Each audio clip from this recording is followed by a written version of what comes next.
Hello বন্ধুরা, নমস্কার। আজকে দারুণ স্বাদের একটা রেসিপি নিয়ে চলে এসেছি। আশা করছি আজকের রেসিপিটা তোমাদের খুবই ভালো লাগবে। ভালো লাগলে অবশ্যই লাইক, কমেন্ট, শেয়ার করবে। আর যে সকল বন্ধুরা এখনো আমার চ্যানেলটাকে সাবস্ক্রাইব করনি, অবশ্যই সাবস্ক্রাইব করে দিদিটাকে সাপোর্ট করো আর আমারই ফ্যামিলির একজন সদস্য হয়ে যাও। তাহলে চলো দারুণ স্বাদের রেসিপিটা শুরু করা যাক। যেহেতু কিন্তু সামনেই কিন্তু জন্মাষ্টমী এসে গেছে, জন্মাষ্টমী স্পেশাল কিন্তু পাকা তালের কিন্তু মিষ্টি বানিয়ে দেখাবো। দেখো এখানে কিন্তু আমি তালটা আগে থেকেই ছেঁকে কিন্তু এক বাটি কিন্তু তালের পাল্প নিয়ে নিয়েছি, আর নিয়েছি সুজি, নিয়েছি চিনি আর দুটো কিন্তু এলাচ। এই রেসিপিটা করতে কিন্তু খুব বেশি উপকরণ লাগে না, খেতে কিন্তু খুবই অসাধারণ হয়। তাহলে চলো দারুণ স্বাদের রেসিপিটা শুরু করা যাক। গ্যাসটা ধরিয়ে কিন্তু আমি কড়াই বসিয়ে দিয়েছি। কড়াইয়ের মধ্যে কিন্তু তালের পাল্পটা দিয়ে দিচ্ছি।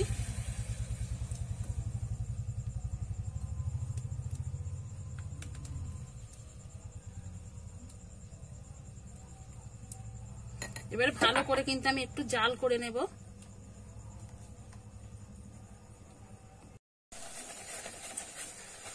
আমি কিন্তু কাঁচা গন্ধটা চলে যাওয়া অবধি কিন্তু আমি একটু জাল করে নিয়েছি।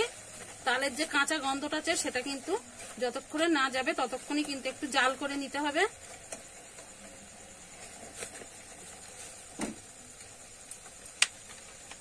এবারে এখানে আমি একটু পরিমাণ মতো জল দিয়ে দেব।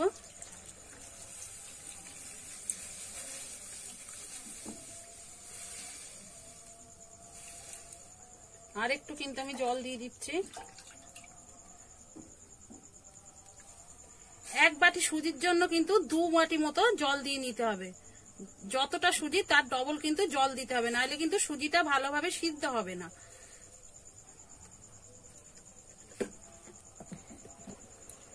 এবার ভালো করে কিন্তু ফুটিয়ে নেব। আর দেখো যে কোনো মিষ্টি জিনিসে কিন্তু একটু লবণ দিলে তার স্বাদটা কিন্তু দ্বিগুণ হয়ে যায়। আমি কিন্তু 1 চিমটি লবণ দিয়ে দিয়েছি। এবার ভালো করে কিন্তু বলদ উঠবে তবেই কিন্তু সুজিটা দেব। দেখো এখানে কিন্তু ভালোভাবে ফুটে উঠেছে।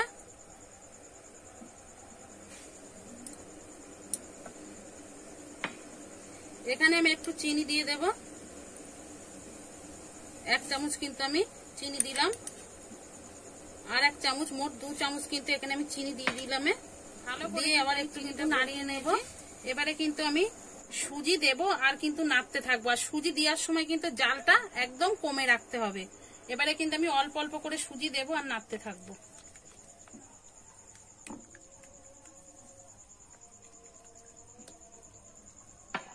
এখনো কিন্তু কোনো রকমেই কিন্তু গ্যাসের জোরটা কিন্তু বেশি করা যাবে না, নাহলে কিন্তু তাড়াতাড়ি কিন্তু একদম শুকিয়ে যাবে আর সুজিটা কিন্তু কাঁচা থেকে যাবে।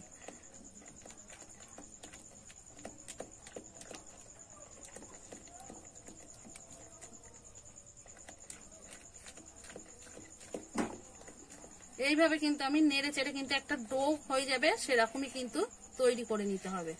একটা ডোর মতো হয়ে যাবে তখনই কিন্তু বুঝতে হবে যে হয়ে গেছে। একদম কিন্তু এইভাবে আমি নাড়িয়ে চাড়িয়ে কিন্তু রেডি করে নেব। এখানে তো আমি সুজি দিয়ে করেছি, তোমরা চাইলে কিন্তু 2 রকম দিয়ে করতে পারো। সুজি বা ময়দা দুটোই কিন্তু মিক্সড করে এই ডোটা কিন্তু বানিয়ে নিতে পারো, তাতেও কিন্তু খুবই ভালো হবে। এবার আমি একটা পাত্রে কিন্তু নামিয়ে নেব। আমি কিন্তু একটা পাত্রে নিয়ে নিয়েছি। এটা যতক্ষণে ঠান্ডা হবে আমি কিন্তু চিনির শিরাটা তৈরি করে নেব। আমি কিন্তু গ্যাসটা ধরিয়ে কড়াই বসিয়ে দিয়েছি চিনির শিরাটা বানানোর জন্য।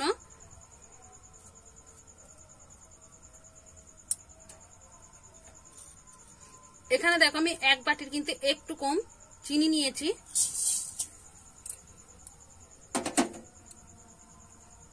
যেহেতু দোকানের চিনি বন্ধুরা পিঁপড়ে থাকে, একটা পিঁপড়ে ছিল আমি ফেলে দিলাম। আমি দেখো চিনি হিসাবে আমি কিন্তু 1 বাটির একটু কম নিয়েছিলাম। এখানে কিন্তু আমি 2 বাটি জল দিচ্ছি, মানে 1 বাটি কিন্তু দিয়েছিলাম ভর্তি ভর্তি, আর 1 বাটি কিন্তু একটু কম দিয়ে দিচ্ছি জলটা। দুটো মুখ ফাটিয়ে কিন্তু এলাচ দিয়ে দিচ্ছি।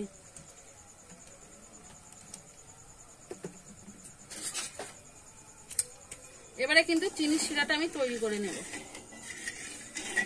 দেখো আমি চিনির শিরাটা কিন্তু রেডি করে নিয়েছি। একটা চিটচিটে চিনি শিরা করলেই কিন্তু হয়ে যাবে, কোনো একটার বা দুটার করার কোনো দরকার নেই। একটা কিন্তু চিটচিটে আমি চিনি শিরা তৈরি করে নিয়েছি। এবার চিনি শিরাটা নামিয়ে নেব। সুজিটা কিন্তু ঠান্ডা হয়ে গেছে, একেবারে খুব বেশি ঠান্ডা হয়নি, খুব বেশি কিন্তু ঠান্ডা করা যাবে না, একটু কিন্তু গরম রাখতে হবে, নাইলে কিন্তু ভালো করে মাখা যাবে না।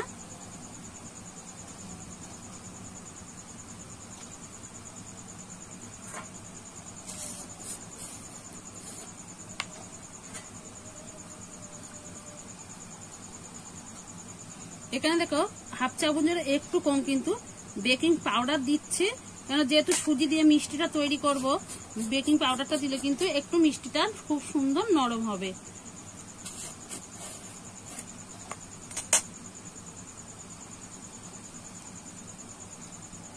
আর 1 চিমটি কিন্তু আমি খাবার সোডা দিয়ে দিচ্ছি, মানে বেকিং সোডা, তাহলে কিন্তু মিষ্টিটা খুব সুন্দর তোমার ফুলবে, আর মানে মিষ্টিটা কিন্তু মধ্যে রসটাও কিন্তু খুব ভালোভাবে ঢুকবে। এবারে কিন্তু আমি ভালো করে মেখে নেব। তোমরা চাইলে হাতে একটু কিন্তু তেল মেখেও এই সুজির ডোটা মেখে নিতে পারো, আমি কিন্তু তেল আর মাখলাম না, এইভাবেই কিন্তু মেখে নেব।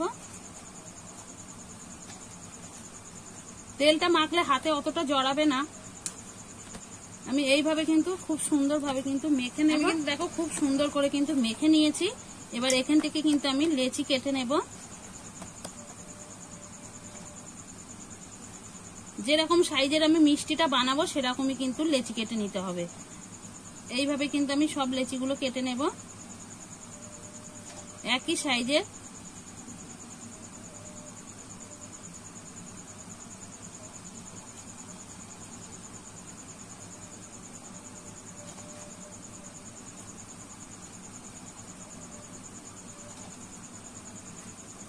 এখানে মাখার সময় যদি মনে হয় তোমাদের ডোটা খুব নরম আছে, তাহলে কিন্তু একটু ময়দা দিয়েও তোমরা মেখে নিতে পারো।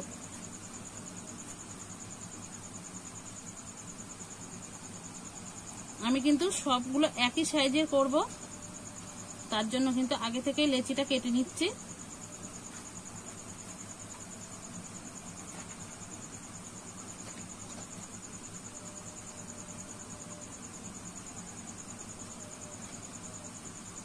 দেখো আমি কিন্তু সব এক সাইজের কিন্তু দেখো সব লেচিগুলো কেটে দিয়েছি।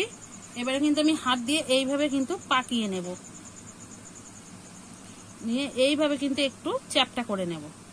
আমি কিন্তু মিষ্টির শেপটা এইভাবে করছি, তোমরা তোমাদের পছন্দ মতো কিন্তু শেপ দিয়ে করে নিতে পারো। এবারে একটু ডিজাইন করার জন্য এরকম একটা কিন্তু আমি চামচ নিয়েছি, দেখো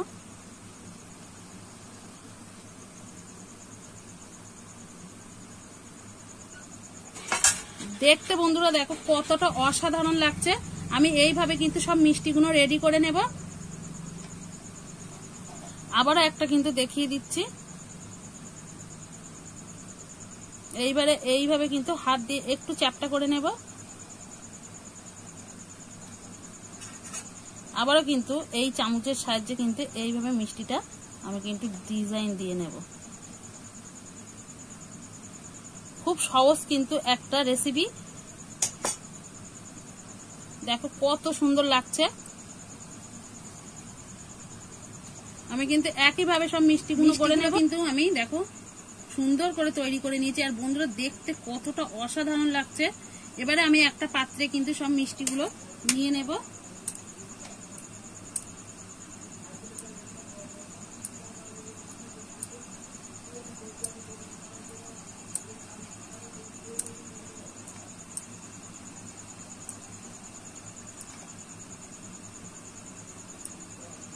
সব মিষ্টিগুলো কিন্তু আমার গড়া হয়ে গেছে, এবারে আমি ভেজে নেব। যদি একটা দেখো সসপ্যান বসিয়ে দিয়েছি, এর মধ্যে কিন্তু এবার সাদা তেল দিয়ে দেব।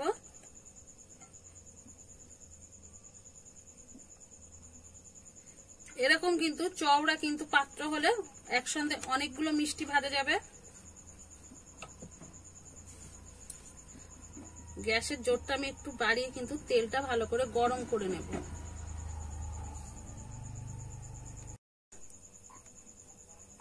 তেলটা কিন্তু গরম হয়ে গেছে, হালকা গরমে কিন্তু দিতে হবে, বেশি গরমে দিলে কিন্তু ওপরটা কিন্তু আগে ভাজা হয়ে যাবে, ভেতরটা কিন্তু কাঁচা থেকে যাবে।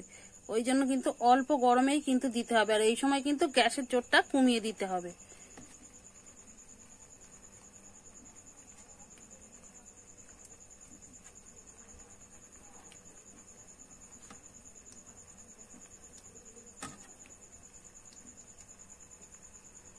দেখো এরকম খেলানো পাত্র হলে কিন্তু অনেকগুলো মিষ্টি একসঙ্গে ভেজে নেওয়া যাবে। এখানে কিন্তু আমি আর দেব না, এইভাবে একটু হতে দেব। কিন্তু এবার আমি উল্টে দেব। আর দেখো খাবার সোঁটা দেওয়ার জন্য কিন্তু বন্ধুরা মিষ্টিগুলো ফুলে কত বড় বড় হয়ে গেছে।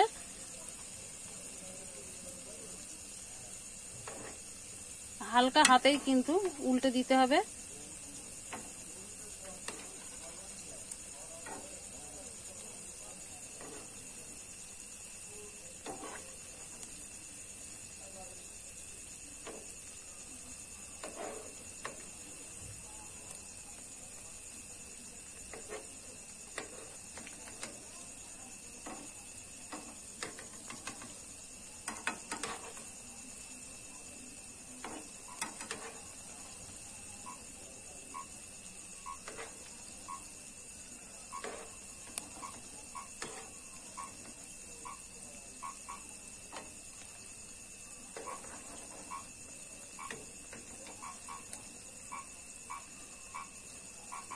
এইভাবে কিন্তু উল্টে পাল্টে আমি লাল লাল করে মিষ্টিগুলো ভেজে নেব। আর আমি কিন্তু গ্যাসের জোরটা খুব বেশি দিইনি, মিডিয়াম জোর দিয়েই কিন্তু আমি মিষ্টিগুলো ভেজে নেব। এবারে কিন্তু আমি আর ভাজবো না, তুলে নেব। কত সুন্দর দেখো ফুলে কিন্তু মোটা মোটা হয়ে গেছে, মানে গোল গোল হয়ে গেছে, আর কতটা বড় বড় হয়েছে। এবারে কিন্তু আমি গ্যাসের জোরটা একটু বাড়িয়ে দেব, নাহলে কিন্তু অল্প মানে গ্যাসের জোরটা বাড়িয়েই কিন্তু এই মিষ্টিগুলো তুলতে হবে, নাহলে কিন্তু আস্তে থাকলে এর মধ্যে কিন্তু অনেকটাই তেল থাকবে। মিষ্টিগুলো তোলার সময় কিন্তু একটু গ্যাসের জোরটা বাড়িয়েই তুলবে, তাহলে কিন্তু তেলটা থাকবে না। এবারে আমি একটা ঝাঁঝরিতে তুলে নেব তেলটা ঝরিয়ে নেওয়ার জন্য।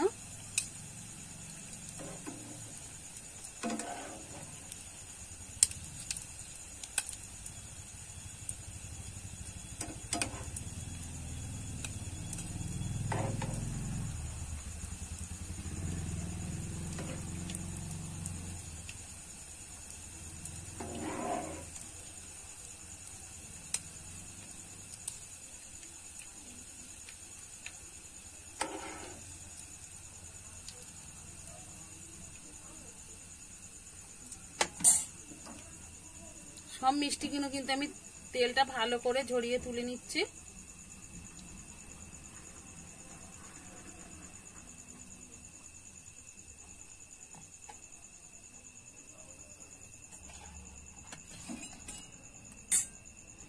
বাদ বাকি যে মিষ্টিগুলো ছিল সেগুলো কিন্তু এবার দিয়ে দেব।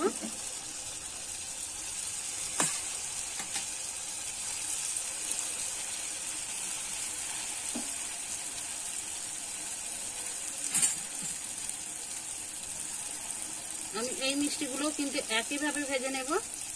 একটু আমি ফাঁকা ফাঁকা করে দিচ্ছি, কেন মিষ্টিগুলো কিন্তু দেখছো বড় বড় হয়ে যাচ্ছে, কিন্তু তার জন্য একটু কিন্তু আমি ছড়িয়ে দিলাম।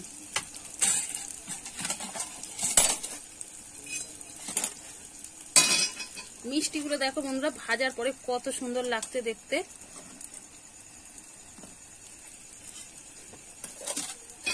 আমি কিন্তু একইভাবে এই মিষ্টিগুলো ভেজে নিয়েছি। এবার কিন্তু তেল থেকে তুলে নেব। দেখো ফুলে কত সুন্দর বড় বড় হয়েছে, আর আমার একটা মিষ্টিও কিন্তু ভেঙে যায়নি।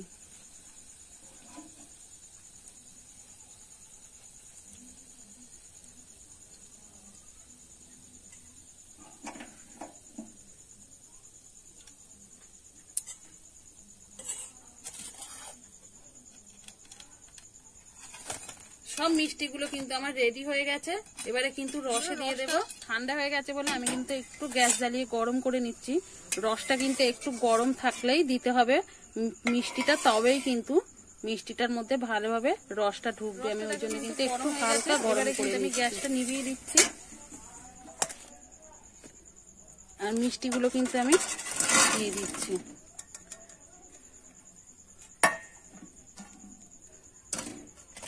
এবারে একটু নাড়িয়ে দেব এইভাবে, যেন রসগুলো সব মিষ্টির মধ্যে ঢুকে যায়।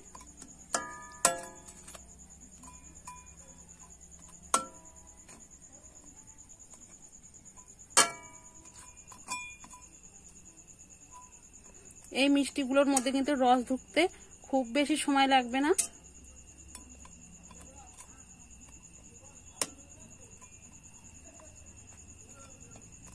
এইভাবে কিন্তু আমি 1 মিনিট রেখে দেব রসটা, যাতে ভালোভাবে মিষ্টির মধ্যে ঢুকে যায়। আমি কিন্তু 1 মিনিট পরে দেখাচ্ছি। দেখো রসগুলো কিন্তু খুব সুন্দরভাবে কিন্তু টেনে নিয়েছে আর কতটা নরম হয়েছে। এবারে আমি কিন্তু একটা পাত্রে তুলে তোমাদের দেখাচ্ছি কেমন হয়েছে। একটা পাত্রে কিন্তু আমি মিষ্টিগুলো নিয়ে নিয়েছি, পরিবেশন করার জন্য একদম রেডি। দেখুন বন্ধুরা কতটা লোভনীয় হয়েছে। পাকা তাল থাকতে থাকতেই কিন্তু এই মিষ্টিটা বানিয়ে খেয়ে দেখুন, খেতে কিন্তু খুবই অসাধারণ হয়। আর একটা মিষ্টি তোমাদের ভেঙেও দেখাচ্ছি কতটা নরম হয়েছে দেখো, আর ভেতর অবধি কিন্তু রসটা কিন্তু ঢুকে গেছে। দেখো কতটা নরম হয়েছে, দেখো মুখে দিলেই কিন্তু মিলিয়ে যাবে, এতটাই নরম হয়েছে বন্ধুরা। ভেতর অবধি কিন্তু খুব ভালোভাবে কিন্তু রসটা ঢুকে গেছে। একবার হলেও এইভাবে কিন্তু পাকা তালের এই মিষ্টিটা করে খেয়ে দেখুন, খেতে কিন্তু খুবই অসাধারণ লাগে। আর আজকের রেসিপিটা কেমন লেগেছে অবশ্যই কিন্তু কমেন্ট করে জানাতে ভুলবে না। তাহলে আজকের মতো রেসিপিটা এখানেই শেষ করছি। আবার নতুন কোনো রেসিপির সঙ্গে দেখা হবে। ততক্ষণে ভালো থাকবেন, সুস্থ থাকবেন, সাবধানে থাকবেন। অবশ্যই বাড়িতে মিষ্টিটা বানিয়ে খেয়ে দেখবেন, খেতে কিন্তু খুবই অসাধারণ লাগে।